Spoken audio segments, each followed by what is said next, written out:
執筆忘字呢樣嘢呢，我相信大家都成日都發生㗎啦。而家呢個年代呢，基本上可能你要揾支筆去寫字嘅機會呢，都十分之少啊。可能通常都係打字啊，甚至你件隻字點寫你都唔緊要啦，唔重要，因為你靠錄音呢，即係靠語音輸入呢，都已經出到嗰隻字啊。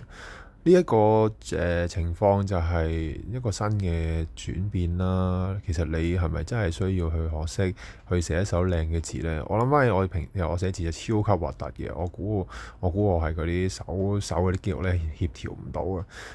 永遠寫嗰個字呢，一定係飛嚟飛去，有一啲勾啊，永遠勾得唔靚咁樣。咁都即係由細到大都係俾人鬧啲字核突。不過咧，其實上到即係中學啊，即係中學嗰陣時咧，係要勁快咁寫字，尤其考試嗰啲咧，其實嗰陣時你會更加即係見到自己啲字核突，跟住其實你都好似好捱過咗啦。去到大學啊嗰啲時候，基本上你已經冇咁嘅需要去考慮嗰個字靚唔靚，其實你都要打字。咁現代嘅世代，你覺得寫字都重唔重要咧？都好歡迎你一齊分享下啦〜